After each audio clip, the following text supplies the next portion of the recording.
Hey guys, welcome to another Strelok. Well, okay, welcome to the next standard template library tutorial. And today we're doing something a little special. As you see, I've prepared some of the code because I've tried to do this tutorial in 10 minutes without writing any of the code and writing it all from scratch, and it just doesn't fit in 10 minutes. So I wrote some of the code out already, and I'll just go over it quickly. So what we're gonna do in this tutorial is we're gonna take a text file with acronyms, and I got the acronyms from the internet because I don't know much of them. So basically, it has quite a lot of acronyms, and instead of let's see, um, and we're gonna load it, and then we're gonna use some tricks from the standard template library to deal with a huge file and um, look up by the key. We'll look up the definitions, and in this case we don't need a multimap, but I'm using one anyways just for demonstration purposes on how it would be done. But for acronyms you don't actually need a multimap. We'll use one anyways. So here we have two functions, load file and the main function. And a load file is going to load a file, here string file, into my multimap reference. Say multimap string reference my map, and it's just going to load file into my map. So the first thing we do in here is think of multimap as a map for now, but multimap can have more than one value for each key, and we'll see why that's important. Perhaps not in this tutorial, but maybe in some later series. I don't know. So we have a multimap, my map, right? And so we declare an if stream, input file stream, and from our file, if the flag is off, if it didn't load, if it couldn't find it, whatever, we return that we couldn't load the file, right? So if we loaded the file, we go to our next step. So we declare two strings, acronym and stands for. If you look back at our file, we have an acronym first, and then the rest of the thing is stands for, acronym stands for, acronym stands for. And the acronym luckily happens to be exactly one word. So here's our loop, while not the end of data. We input acronym, right? And we can use the overloaded operators, the extraction operators, because the acronym is always one word. That's why it's an acronym. And so getLine will get us the rest of the line, which is actually the definition of the acronym. Isn't that great? So now we populate my map, right, which is the multimap that we have here. We populate it by using the insert method with a pair of strings, right? Pair, string, and we're going to populate with acronym and stands for. So our multimap is going to look like acronym stands for, acronym stands for, acronym stands for. Basically kind of like what our file looks like. So once we have this kind of down, here's our main function, right? And I'll uncomment these. So we declare multimap of strings, right? Because we'll have string as the a string is going to be the acronym, and a string is going to be what it stands for. So acronyms, and then we pass in acronyms. Since it's passed by reference, we don't need to dereference it or use a referencing operator or anything like that, or address of operator. So now we basically load this from acronyms.txt, right?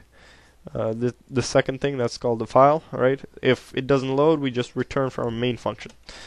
So once we have that in our multimap, we'll use a couple of tricks, I guess, in our multimap to get the next part done, which is first we want to ask the user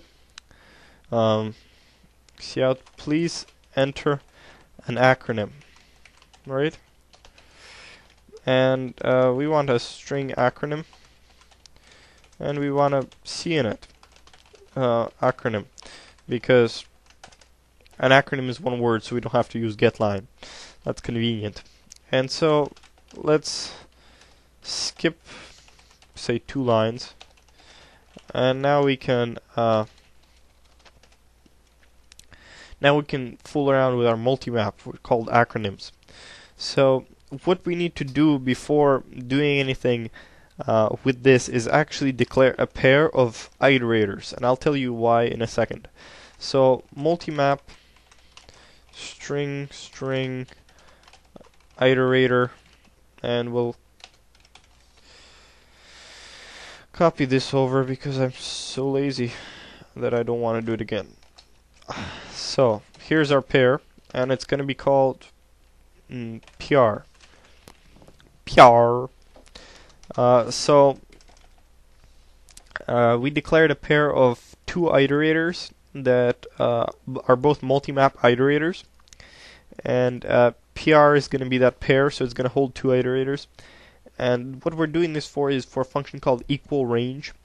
What equal range does is it returns a pair of iterators, the first one pointing to the beginning of the sequence of values corresponding to a key, and the second one pointing to the end. And we'll see this in a second. So we do PR is equal to acronym dot equal range, and then we do equal range of acronym, right? And so now we have 2 iterators, PR.first and PR.second. And with these iterators, what we're going to do is loop through them. So we need another iterator to loop through the 2 that we have, right? So we're just going to declare another one, multimap string, and we can declare it as a const, actually just as an iterator, and let's call it IT. For IT is equal to PR.first, right? And IT is not equal to PR.second, which is what we're trying to avoid. And we increment IT, and so here's our for loop, which basically goes over all the things we can possibly, all of the values of for any acronym. And so we just cout, let's cout IT first, and after a blank space, IT second. IT, that's second, right? And L after. So just our finishing touches. Oh, come on. Sync cn.get, and we test this program, and it should work correctly as far as I know. And come on. Okay, it's running. Here it is. Please enter an acronym, and I'll just enter a famous one, TTYL.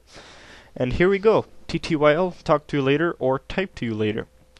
And so we got a working program, and thank you for watching. By the way, I got my word list from this website. So thank you, and see you next time.